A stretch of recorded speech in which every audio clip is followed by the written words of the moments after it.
কি রে, মন খারাপ কেন? জানি না। চল আলু কাবলি বানাবো, মন ঠিক হয়ে যাবে। হ্যাঁ চলো তাহলে। সো হ্যালো এভরিওয়ান, তোমরা সবাই কেমন আছো? আশা করি খুব ভালো আছো। কিন্তু আজকে আমার কেন জানি না মনটা একটু খারাপ লাগছিল বলে আমি ছাদে গিয়ে বসেছিলাম।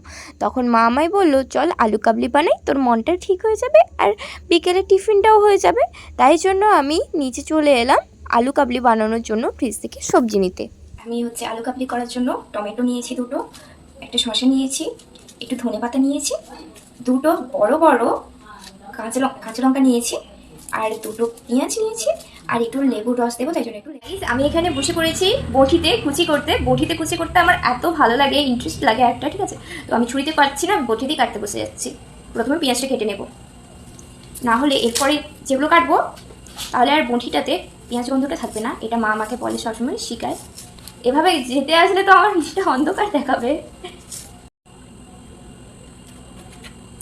লঙ্কাও কাটা হয়ে গেল, টমেটো কাটবো। দুটো টমেটো দেবো না, ভাবছি একটাই দেবো। ধনেপাতা কেটে নেবো। সত্যি বলছি, এত আমার এখন বটিতে কাটা শেখার পর কাটতে এত ভালো লাগে না। আমি কিন্তু এগুলো সব আগেই ধুয়ে নিয়েছি। প্রচণ্ড আওয়াজ আসছে প্রায়, তাই জন্য আমি ভয়েস দিতে চাই না এখানে, ভয়েস ওভার করে দেই। কারণ আমাদের এখানে কেউ না কেউ সবসময় চিৎকার করতেই থাকে, সব চিৎকার বাজ। তো গাইস, আমার সব কিছুই কুচি করা হয়ে গেছে, তো আমি ব্যাকে করে দেখিয়ে দেবো। তো চলো এবার শুরু করা যায়। আলু কাবলি করার জন্য ছাদে সব নিয়ে চলে এসেছি আবার। তো শুধু ওটা না, এখানেও জিনিস আছে, সব কিছু নিয়ে চলে এসেছি ছাদে। তো ছাদে আলু কাবলি মাখিয়ে খাবো, একটা আলাদাই।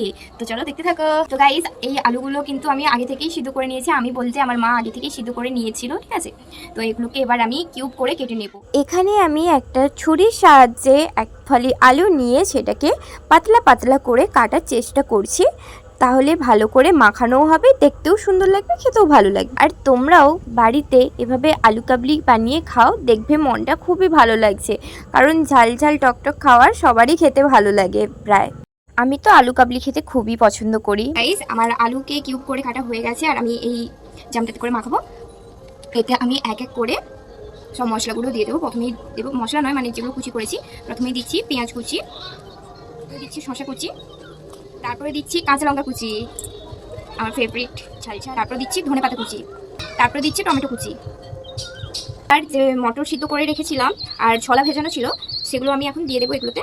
মটর সিদ্ধ করে রাখা নুন দিয়ে দিচ্ছি, আর দেবো কাঁচা ছোলা। ছোলাটাকে সিদ্ধ দেয়নি, তোমরা চাইলে সিদ্ধ করে দিতে পারো। কাঁচা ছোলাটা খেলে প্রোটিন, তাই খাবো যখন একটু প্রোটিনই খাবো। এবার দেবো মশলাগুলো যেগুলোতে টেস্ট হবে। নুন দেবো, বিট নুন দেবো, চিলি ফ্লেক্স দেবো, জিরে গুঁড়ো দেবো, একটু ঝাল ঝাল জলজিরা দেবো, চাট মশলা দেবো, গোলমরিচের গুঁড়ো দেবো, লঙ্কার গুঁড়ো দেবো। আগে থেকে তেঁতুল ভিজিয়ে রেখেছিলাম বাটিতে, সেটাকে হাত দিয়ে চটকিয়ে এটাকে বের করে রেখে এই রসটা এর উপরে দিয়ে দেবো। তোমরাও কিন্তু এইভাবেই করবে, বা তেঁতুলের আঁচড়ও দিতে পারো, যেন ঘন ঘন বেরোয়। কেটে রাখা লেবু রসটা উপর দিকে দিয়ে দেবো। একটা এখন দিচ্ছি, তারপর যখন খাবো আরেকটা তখন উপর থেকে ছড়িয়ে দেবো। আমার নরম হাতে নরম আঙুল দিয়ে আমি মাখিয়ে নিচ্ছি আলু কাবলিটা খুব সুন্দরভাবে।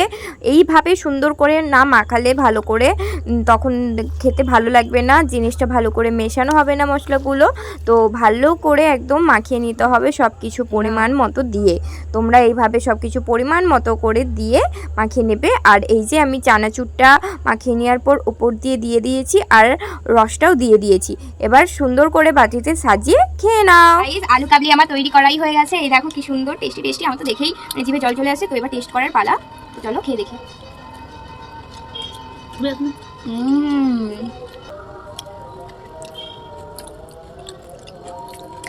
সেই আছে, টক টক ঝাল ঝাল মিষ্টি, দারুণ দারুণ। তোমরাও বাড়িতে এরকম টেস্টি আলু কাবলি বানিয়ে খাও। আমি তো খেলাম, দেখতেই পাচ্ছ খুবই সুন্দর। আজকের মতো আমার ভিডিওটা এই পর্যন্ত। পরের দিন দেখার জন্য কোনো ভিডিওতে। তোমরা আলু কাবলি খেয়ে আমার মতো মন ঠিক করে নাও। টাটা।